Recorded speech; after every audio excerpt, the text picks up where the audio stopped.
जैसे हमने previous video में डिस्कस किया था, एग्रेसिव मूव और वीक मूव ये क्या होते हैं और हम इन्हें चार्ट पर कैसे देखें और इनके पीछे का लॉजिक क्या होता है, हमने लास्ट वीडियो में ये डिस्कस किया था। आज की वीडियो में जो हम टॉपिक कवर करने वाले हैं वो है स्टॉप लॉस। स्टॉप लॉस के पीछे क्या लॉजिक होता है और स्टॉप लॉस लगाते वक्त हम किस लॉजिक का ध्यान रखें, आज हम इस वीडियो में डिस्कस करेंगे।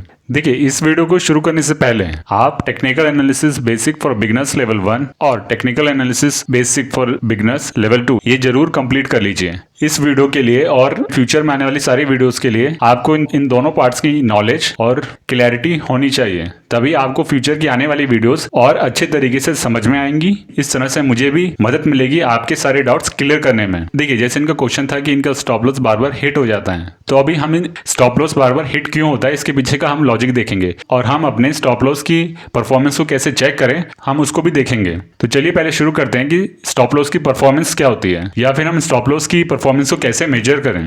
देखिए, जब हम स्टॉप लॉस की परफॉर्मेंस की बात करते हैं तो हमारे मन में 2 पॉइंट आने चाहिए। पहला होता है फ्रीक्वेंटली या फ्रीक्वेंसी। इसका मतलब ये होता है कि आपका स्टॉप लॉस कितनी बार हिट हो रहा है, जल्दी जल्दी हिट हो रहा है या फिर आपका स्टॉप लॉस रेयरली हिट होता है, या फिर हम बोल सकते हैं बहुत ही कम टाइम हिट होता है, मेजॉरिटी टाइम आपको प्रॉफिट होता है, या फिर ब्रेक इवन होता है। ये इन्फॉर्मेशन जानना जरूरी है। पोस्ट एनालिसिस ये होता है कि आपका स्टॉप लॉस हिट होने के बाद प्राइस ने कैसे मूव किया है, वो आपने जो बायस बनाया था उस डायरेक्शन में गया या फिर उसके अपोजिट डायरेक्शन में गया। देखिए, सबसे पहले तो हमें ये समझना होगा, जब हमारा स्टॉप लॉस हिट होता है तो हमें इस चीज को एक फीडबैक की तरह लेना चाहिए और अपने स्ट्रेटेजी में इंप्रूवमेंट करना चाहिए। चलिए अभी हम देखते हैं कि हम स्टॉप लॉस को एज ए फीडबैक कैसे लें। देखिए, पहले हम 4 टाइप्स में डिवाइड करेंगे। जैसे यहाँ पे लिखा हुआ है फ्रीक्वेंटली या फिर रेयरली, मतलब कि आपका स्टॉप लॉस फ्रीक्वेंटली हिट होता है या रेयरली, मतलब कभी कभार होता है। देखिए, यहाँ पे जो मैं फ्रीक्वेंटली की डेफिनेशन ले रहा हूँ, मैं ये ले रहा हूँ कि अगर आप 10 ट्रेड लेते हैं तो उसमें से अगर आपका 8 बार स्टॉप लॉस हिट हो जाता है तो हम इसको बोलेंगे आपका स्टॉप लॉस बहुत ही फ्रीक्वेंटली हिट हो रहा है। रेयरली हम उसको बोलेंगे कि आपने 10 ट्रेड ली,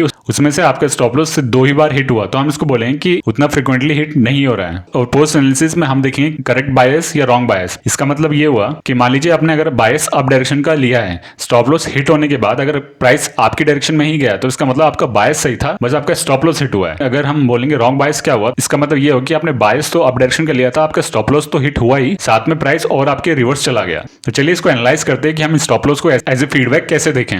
देखिए, पहला केस हम लेते हैं कि हमारा स्टॉप लॉस मान लीजिए फ्रीक्वेंटली हिट होता है पर हमारा बायस सही है। इसका मतलब हमारे स्टॉप लॉस तो हिट हो रहे हैं बार बार, पर हमारा जो बायस है वो सही है। इसका मतलब स्टॉप लॉस हिट होने के बाद प्राइस हमारी डायरेक्शन में ही गया पर हमारा स्टॉप लॉस पहले हिट हो गया। चलिए अभी देखते हैं कि इसके पीछे का रीजन क्या हो सकता है। देखिए, इसके पीछे का रीजन ये हो सकता है कि हम अर्ली एंट्री ले रहे हैं। अर्ली एंट्री का मतलब होता है कि हम समय से पहले ही स्टॉक्स में एंट्री ले रहे हैं और हम समय से पहले ले रहे हैं, इसलिए हमारा स्टॉप लॉस हिट हो जाता है और प्राइस हमारे बाद में हमारे डायरेक्शन में जाता है। इसका मतलब हमारा बायस तो सही रहता है पर हम एंट्री जल्दी ले लेते हैं। और इसके 2 रीजन हो सकते हैं। तो पहले ये हो सकता है कि हमारी स्ट्रेटेजी में कोई ऐसा सिग्नल नहीं है, हमारी स्ट्रेटेजी एक अच्छा सा सिग्नल प्रोवाइड नहीं कर पा रही हमें, या फिर हमने एक सिग्नल नहीं बनाया कि हम एंट्री किस बेसिस पर लें। यहाँ पर हमें दिखेगा कि हमारी स्ट्रेटेजी में कुछ कमी है। दूसरा, फोमो। फोमो का मतलब होता है फियर ऑफ मिसिंग आउट। इसका मतलब देखिए, जैसे मान लिया आपकी ट्रेडिंग सेटअप में कुछ रूल्स है कि आप ये सब कंडीशन फुलफिल होने के बाद ही आप ट्रेड लेंगे, पर इस डर से कि ये स्टॉक एंट्री लिए बिना ही ना मूव कर जाए या मोमेंटम कर जाए आपकी डायरेक्शन में, तो हम वो सारी कंडीशन सेटिस्फाई होने से पहले ही ले लेते हैं। तो इसका मतलब हम अर्ली एंट्री कर रहे हैं इस डर से कि हमसे ये स्टॉक मिस ना हो जाए। तो देखिए, इसका सोल्यूशन क्या है। देखिए, पहले तो हमें चेक करना है कि हमारी स्ट्रेटेजी या ट्रेडिंग सेटअप में क्या सिग्नल्स इतनी लॉजिकल और क्लियर हैं।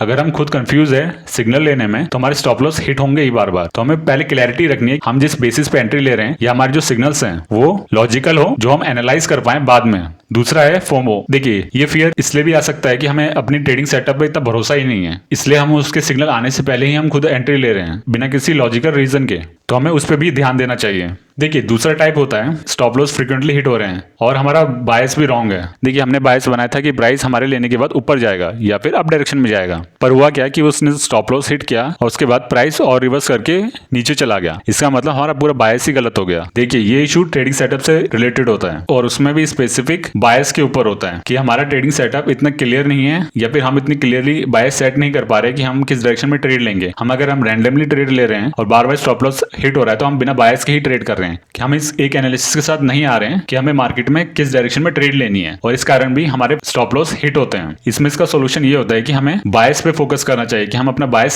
सही रखें, क्योंकि हमारे अगर स्टॉप लॉस ज्यादातर हिट हो रहे हैं वो इसलिए भी हो रहे हैं क्योंकि हमारा बायस ही गलत है। पोस्ट एनालिसिस बता रहा है कि हमारा बायस गलत है क्योंकि प्राइस रिवर्स कर जाता है। हमारा बायस अगर अप डायरेक्शन में तो स्टॉप लॉस हिट होने के बाद प्राइस और रिवर्स करके और नीचे चला जाता है। इसका मतलब प्रॉब्लम हमारे बायस में। तो हमें फोकस करना चाहिए कि हम अपना बायस कैसे इंप्रूव करें। देखिए, बायस को कैसे देखें, ये हमने ट्रेडिंग सेटअप कैसे बनाते हैं उस वीडियो में डिस्कस किया किया है, आप वो वीडियो भी देख सकते हैं। देखिए टाइप 3 है कि हमारा स्टॉप लॉस रेयरली हिट हो रहा है, मतलब बहुत कम बार हिट हो रहा है और हमारा बायस सही है, पर उसके बाद प्राइस हमारी डायरेक्शन में ही मूव करता है। इसमें ज्यादा हमें स्ट्रेस लेने की जरूरत नहीं है क्योंकि हमारा स्टॉप लॉस कम हिट हो रहा है, इसका मतलब हमारे लॉसेस तो कम हो रहे हैं। पर हमें इस बात पे भी गौर करना चाहिए कि हम कहीं कुछ गड़बड़ कर रहे हैं। इसका मतलब ये होता है कि कभी कभार हम शायद इमोशनल होकर ट्रेड कर रहे हैं, क्योंकि ऐसा होता है कि लगातार प्रॉफिट होने के बाद फिर एक ट्रेड होती है जो हमसे इमोशनली गलत हो जाती है। मतलब स्टॉक की कोई गलती नहीं होती, ट्रेडिंग सेटअप की भी कोई गलती नहीं होती, पर हम इतने ओवर कॉन्फिडेंस में आ जाते हैं जिससे हमें वहां पर लॉस हो जाता है। ये टाइप 3 वो बता रहा होता है कि शायद आप इमोशनल होकर ट्रेड ले रहे हैं। देखिए अगर आपको ट्रेडिंग सेटअप में कॉन्फिडेंस है और आप सब कुछ सही कर रहे हैं तो ये बीच बीच में हो जाता है। ये इतना स्ट्रेस या टेंशन लेने की जरूरत नहीं है, पर ये बीच बीच में हो जाता है। तो हमें यहाँ पे थोड़ी सी इंप्रूवमेंट की जरूरत है, हमें चेक करना चाहिए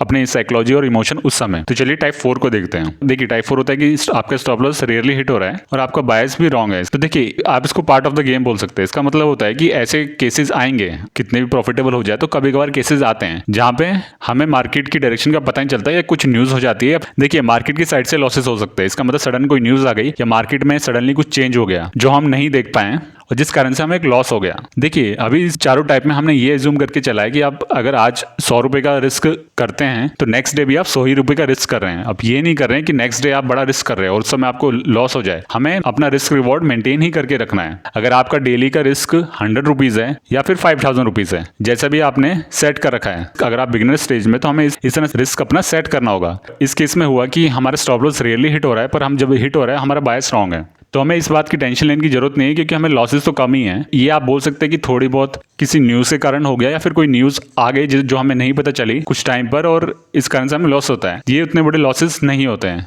चलिए देखते हैं कि हमें कौन से टाइप पर ज्यादा फोकस करना चाहिए। देखिए हमें ज्यादा टाइम टाइप 1 और टाइप 2 केसेस पे देना चाहिए क्योंकि इसमें हमारे स्टॉप लॉस फ्रीक्वेंटली हिट हो रहे हैं। इसका मतलब हमें लगातार लॉस हो रहा है, तो ये हमारे कैपिटल के लिए हेल्दी नहीं है कि हमारे स्टॉप लॉस हिट हो रहे हैं, हमारी कैपिटल खत्म होते जा रही है। तो ये हमें स्पेशल फोकस इन केसेस पर देना चाहिए। और थर्ड केस था कि हमारा बायस सही है पर हमारे स्टॉप लॉस रियली हिट हो रहे हैं, तो इसका मतलब आप थोड़े बहुत प्रॉफिटेबल ट्रेडर हो रहे हैं, आप बस थोड़ी सी मिस्टेक कर रहे हो। ये कभी कभार होता है कि हमारा मूड ठीक नहीं है या फिर हम इमोशनली हो जाते हैं कभी कभार लगातार प्रॉफिट देख के या फिर लगातार लॉस देखकर हमारी साइकोलॉजी उस समय सही नहीं होती है, उस कारण से हमें कभी कभार लॉस हो जाते हैं। तो ये टाइप 3 है, इस पे हमें फोकस देना चाहिए, हमें इंप्रूवमेंट करनी चाहिए। तो हमारा फोकस टाइप 3 में रहेगा, हमारी साइकोलॉजी इंप्रूव करना, हमारे इमोशन इंप्रूव करना। तो टाइप 4 आप इसको देखिए, कोई भी लॉसेस को हमें इग्नोर नहीं करना, भले ही वो न्यूज के कारण क्यों ना हो, पर हमें ये जरूर ध्यान रखना है कि हमें किस लॉसेस को ज्यादा फोकस करना है। देखिए स्टॉक मार्केट में हर लॉसेस सेम नहीं होता, उसके पीछे का आपको लॉजिक देखना पड़ेगा कि कब हम इमोशनल हो जाते हैं और हमें लॉस हो जाता है, कि कब वो न्यूज के कारण होता है। देखिए जो लॉसेस न्यूज के कारण होते हैं या सडन मूवमेंट के कारण होते हैं उनका तो हम कुछ कर नहीं सकते, हम बस थोड़ा और अवेयर होने की कोशिश कर सकते हैं, पर हम उसको टोटली इग्नोर नहीं कर सकते, हम टोटली उसको अवॉइड नहीं कर सकते। देखिए वो न्यूज है, वो कभी भी आ सकती है और कुछ ना कुछ मार्केट में चेंजेस हो ही सकते हैं, तो हम इसको एक्सेप्ट भी करना चाहिए कि मार्केट में कोई 100% करेक्ट होगा नहीं, और इस पर ज्यादा टेंशन या फिर वरी नहीं होना चाहिए कि ठीक है थोड़े बहुत लॉसेस होते हैं, सभी के होते हैं। अगर आप ट्रेडिंग कर रहे हैं तो एक ट्रेडिंग का पार्ट है कि हमें लॉसेस होंगे, जो मार्केट की तरफ से लॉसेस होंगे तो वो होंगे, पर हमें वो लॉसेस अवॉइड करने हैं जो हमारी तरफ से होंगे या हमारे ट्रेडिंग सेटअप की गलती से होंगे, तो वो सारे लॉसेस अवॉइड करने हैं। जैसे टाइप 1 और टाइप 2 जिसमें फ्रीक्वेंटली हमें लॉस हो रहा है, तो अगर हमें फ्रीक्वेंटली लॉस होता गया तो हमारी कैपिटल खत्म हो जाएगी, तो हम ट्रेड ही नहीं कर पाएंगे, तो हमें वहां पे ज्यादा फोकस करना है। टाइप 3 होता है कि हमें इंप्रूव कैसे करना है, एज ए ट्रेडर हम कैसे और ज्यादा इंप्रूव होंगे, ये टाइप 3 बताता है। और टाइप 4 तो आप ध्यान में रखिए पर उसको इतना स्ट्रेस मत लीजिए उसका। अगर आप टाइप 4 का ज्यादा स्ट्रेस ले रहे हैं और टाइप 1 और टाइप 2 को इग्नोर कर रहे हैं तो देखिए ये भी गलत है। तो हमें इस तरह से इसको डिवाइड करके एक अच्छे से एनालाइज करना चाहिए कि हमारी परफॉर्मेंस कैसी होती है। तो चलिए अब एग्जांपल हम चार्ट्स पर देखते हैं कि स्टॉप लॉस लगाते वक्त हम क्या लॉजिक का ध्यान रखें। देखिए चलिए हम देखते हैं कि स्टॉप लॉस कैसे सेट करें जिससे हम ये फ्रीक्वेंटली स्टॉप लॉस हिट होने की प्रॉब्लम को सॉल्व कर सकें। देखिए जैसे आपने रेंज का स्टॉक मार्केट में महत्व ये वीडियो में आपने देखा होगा, तो उस वीडियो में हमने एक कंसेप्ट यूज किया था कि प्राइस मान लीजिए रेंज में चल रहा है, तो हमने यहाँ पे कुछ प्राइस सेट कर रखा था 60 और 40 रुपीज, हमने उसमें एग्जांपल लिया था, हमने सेट कर रखा था और हमने कहा था कि अगर ये मिनिमम प्राइस है कि यहाँ पे हम स्टॉक को बाय करेंगे, तो मान लीजिए प्राइस इससे नीचे चला जाता है और ये होता है 35, तो हमें एकदम बेस्ट प्राइस में मिल रहा है। 40 तो उनका था कि मिनिमम है कि हम 40 पे खरीदेंगे, उनको अपना एवरेज मेंटेन करना होता है, पर जब 35 पे मिलेगा तो आप ही बताइए क्या होगा। एग्रेसिव बाय करेंगे यहाँ पर क्योंकि उन्हें बेस्ट प्राइस मिला है, तो जब वो एग्रेसिव बाय करेंगे तो सडनली डिमांड इंक्रीज होगी और प्राइस शार्पली ऊपर चलना शुरू हो जाएगा, क्योंकि अब बायर्स को बहुत ही अच्छा प्राइस मिल रहा है, तो उनके पास कोई रीजन नहीं है कि हम क्यों नहीं बाय करें। देखिए जो बिग प्लेयर होते हैं, जिनके पास काफी कैपिटल होती है, वो तो चाहते हैं कि उनका प्राइस मेंटेन रहे, तभी रेंज बनती है। तो आप इस लॉजिक को ध्यान में रखिए। अगर प्राइस नीचे गिर रहा होता है एक रेंज से और सडनली वो रिकवर कर जाता है, तो इसका मतलब होता है कि बायर सडनली इंटरेस्टेड दिखा रहे हैं, शायद उनको ये प्राइस अच्छा लगा हो, इसलिए वो अपना इतने कॉन्फिडेंस के साथ इंटरेस्ट दिखा रहे हैं। तो इस लॉजिक को आप ध्यान में रखिए। और तो अभी हम इसका एग्जांपल चार्ट पर देखते हैं। देखिए जैसे अभी आपको एक छोटा सा एग्जांपल दिख रहा है यहाँ पर। देखिए प्राइस यहाँ पर आया और बायर ने थोड़ा सा रिकवर किया। जैसे हमने लास्ट वीडियो में एग्रेसिव और वीक प्राइस मूवमेंट देखा था, तो आप देख सकते हैं इसको कि ये उतना एग्रेसिव नहीं है। तो इस पॉइंट पे हमें पहले बायर दिखाई दिए थे, पर वो इतने एग्रेसिव नहीं थे। तो हम और आगे देखते हैं। हम एक लाइन बना देते हैं यहाँ पर। देखिए सपोर्ट और रेजिस्टेंस के कंसेप्ट से अलग लाइन है। ये जस्ट हम एक लाइन बना रहे कि लास्ट टाइम हमें बायर यहाँ पे दिखे थे, तो हम बोल सकते हैं कि शायद ये इनका वैल्यू जोन हो या फिर ये इनका मिनिमम प्राइस हो, शायद हो, पॉसिबिलिटी लेके चलते हैं। अगर प्राइस और नीचे ड्रॉप करके और पुल बैक होकर नीचे चला जाता है, फिर ये वो जोन नहीं होगा, हम इसको इरेज कर देंगे और नीचे ड्रॉ करना दोबारा शुरू करेंगे। फिर आप यहाँ से देखिए प्राइस यहाँ से आते ही यहाँ पे एग्रेसिव मूव कर गया बायर, यहाँ पर थोड़ा सा होल्ड किया और फिर एग्रेसिव मूव कर गया। तो आप इस मूव को कंपेयर कीजिए और प्रीवियसली जितने मूव हुए यहाँ पर बायर्स के, उनसे कंपेयर करेंगे तो आपको पता लग जाएगा कि ये एग्रेसिव है बाकी सबके कंपैरिजन से। अभी तक बोलेंगे कि शायद इस जोन में बायर इंटरेस्टेड है, तो शायद ये उनके लिए अच्छा लेवल है। यहाँ पे हमें बायर देखने को मिले थे एग्रेसिवली। ये हम पॉसिबिलिटी लेके चल सकते हैं कि शायद अगर नेक्स्ट टाइम अगर बायर्स यहाँ पर वापस आए, तो हो सकता है वो एग्रेसिवली मूव करें, क्योंकि उन्हें लास्ट टाइम ये प्राइस अच्छा लगा था, तो हो सकता है कि वो मूव करें, पॉसिबिलिटी लेके चल सकते हैं। देखिए यहाँ पर हमें ये भी इंपॉर्टेंट ध्यान रखना है कि पुल बैक कैसा है। देखिए अभी तक हमें जितने कंसेप्ट पढ़े सारे मिलाकर हमें इनको यूज करना पड़ता है। ऐसा स्टॉक मार्केट में नहीं है कि आप बीच में से ही हम कोई कंसेप्ट शुरू कर देंगे। इसलिए आपको पिछले हमने जितने भी कंसेप्ट पढ़े उससे ये आपको रिलेट करते हुए जाना है। जैसे हमने टाइप्स ऑफ पुल बैक पढ़े थे, आप देख रहे हैं ये पुल बैक कैसा आ रहा है। यहाँ पे थोड़ा वीक हुआ, फिर यहाँ पे थोड़ा एग्रेसिव पुल बैक आया, फिर देखिए यहाँ पर क्या हुआ है, एक स्पाइक बना। इसका मतलब प्राइस नीचे गया, यहाँ से तुरंत रिकवर कर गया। क्या ये पॉइंट इस जोन के पास है? आप देख सकते हैं हाँ ये थोड़ा पास है। फिर आप ये देख सकते हैं कि प्राइस पहले एग्रेसिव बायर यहाँ पर आ रहे थे, अब एग्रेसिव बायर यहाँ पर आना शुरू कर रहे हैं। मतलब अब उनको ये लेवल भी नहीं चाहिए, वो अब जो भी प्राइस उन्हें मिलना है वो लेने को तैयार हैं। तो अब वो इतने एग्रेसिव हो चुके हैं कि शायद एवरेज प्राइस मेंटेन हो चुका है और अब वो तैयार हैं कि अब उन्हें कोई भी प्राइस मिल जाएगा और वो लेने को तैयार हो जाएंगे। जैसे आप यहाँ पे देख सकते हैं ये स्पाइक हमें शो कर रहा है। तो मान लीजिए अगर आप यहाँ कहीं एंट्री लेते हैं इस पॉइंट पर,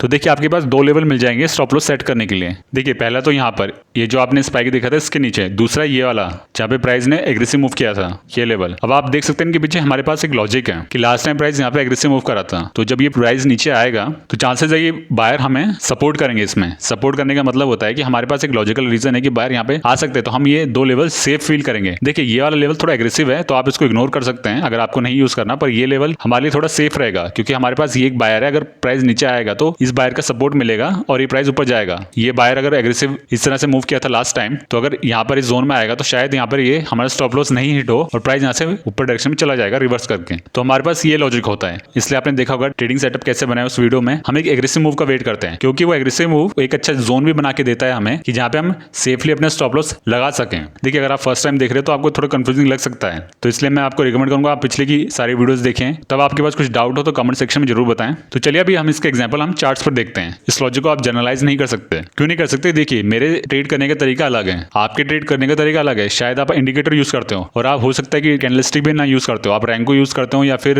लाइन चार्ट यूज करते होंगे या फिर पॉइंट टू फिगर या चार्ट यूज करते होंगे। तो आप अगर इस लॉजिक से जाएंगे, इस लॉजिक को आपको मॉडिफाई करना पड़ेगा। आप इस वीडियो से ये लॉजिक लीजिए, एक राइट अवे आप इस तरह से मत ट्रेड कीजिए, आप लॉजिक लीजिए। जो लॉजिक पीछे ये है कि हमारे पास एक सपोर्ट के लिए हमारे पास एक बायर है जो पिछली बार एग्रेसिव मूव करे थे, तो अगर प्राइस नीचे आता है तो चांसेस है कि दोबारा हमारे स्टॉप लॉस बिना हिट करे प्राइस रिवर्स कर जाएगा, तो हमारे पास एक सेफ जोन है। तो आप ये लॉजिक लीजिए इस वीडियो से, आप अपनी स्ट्रेटेजी में यूज करने की कोशिश कीजिए और उसको प्रैक्टिस कीजिए। जैसे स्टॉप लॉस के चार टाइप होते हैं, तो आप फिर जब प्रैक्टिस करेंगे तो आपको पता लग जाएगा कि आपके स्टॉप लॉस जो हिट हो रहे हैं कौन से टाइप में आ रहे हैं, उस तरह से आप उसको एनालाइज कर सकते हैं। तो आप इस वीडियो से लॉजिक लीजिए और अपनी स्ट्रेटेजी में उसको यूज कीजिए। फिर आपको कुछ डाउट आता है तो आप कमेंट सेक्शन में बता सकते हैं। तो चलिए अभी हम इसका एग्जांपल चार्ट पर देखते हैं। देखिए अभी जो हम इस चार्ट पर देखने वाले हैं, हम देखने वाले हैं कि किस किस टाइप के एग्रेसिव मूव होते हैं और स्टॉप लॉस हम कहाँ का यूज कर सकते हैं, किस टाइप के एग्रेसिव मूव हमें देखने को मिलते हैं। देखिए वैरायटी बहुत होती है, बोल सकते हैं यही स्टॉक मार्केट ट्रिकी हो जाता है क्योंकि आप इसमें कुछ जनरलाइज नहीं कर सकते। स्टॉक मार्केट कुछ अलग अलग तरीके से आपको चार्ट दिखा सकता है, तो हम अगर जितनी ज्यादा प्रैक्टिस करेंगे उतने हम फैमिलियर होते जाएंगे इन चार्ट पैटर्न से कि प्राइस किस तरह से मूव करता है। चलिए देखते हैं हम किस किस टाइप के आपको देखने को मिल सकते हैं। देखिए प्राइस पहले एग्रेसिव ऊपर गया फिर नीचे आया और यहाँ पे आप देख सकते हमें थोड़े बायर एग्रेसिव दिख रहे हैं इस तरह से यहाँ पर। तो आप बोल सकते हैं कि इस प्राइस पॉइंट पर हमें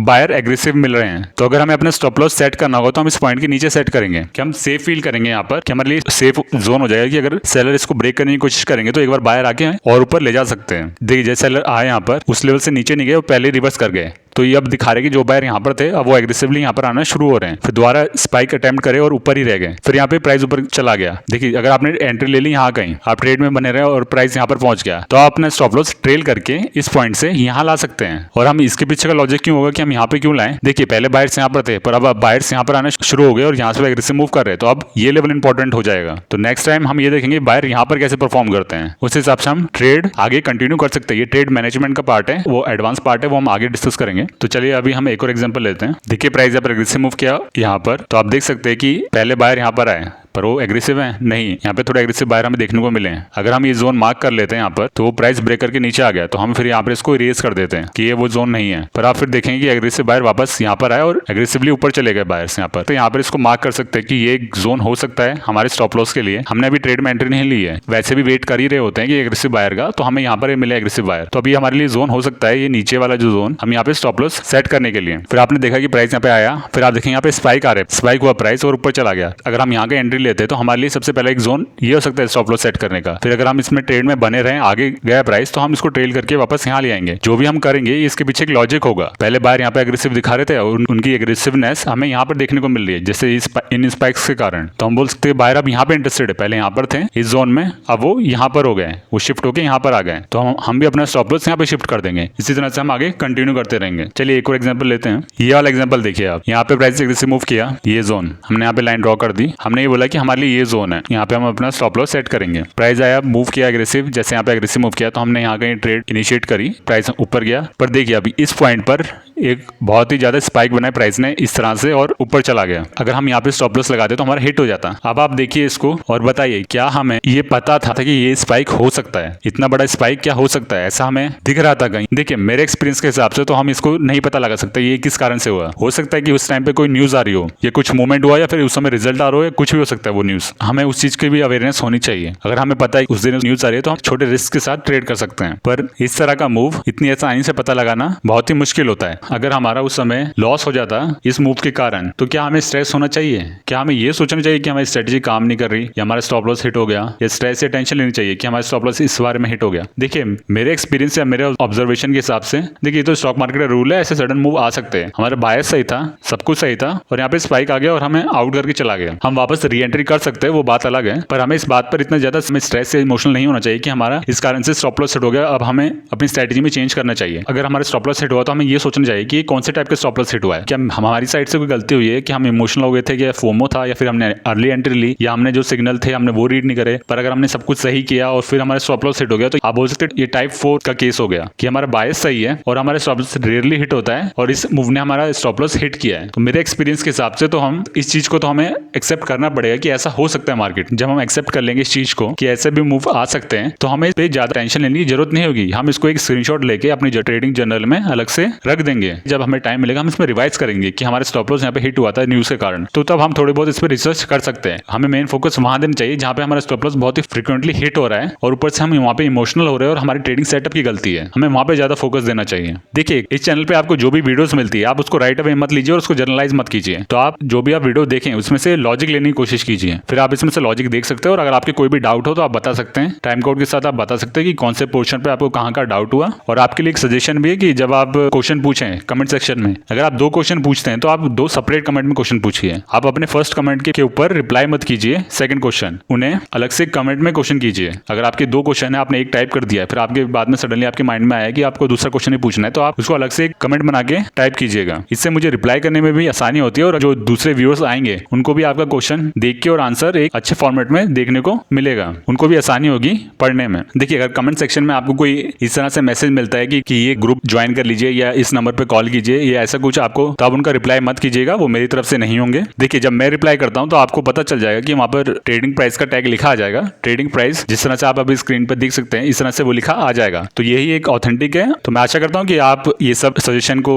फॉलो करेंगे। आशा करते हैं कि ये वीडियो आपको पसंद आएगी, आपने इसमें से कुछ जरूर सीखा होगा। आपकी कोई भी सवाल हो या सजेशन हो कमेंट सेक्शन में जरूर बताइएगा। तो चलिए फिर मिलते हैं अगली वीडियो में।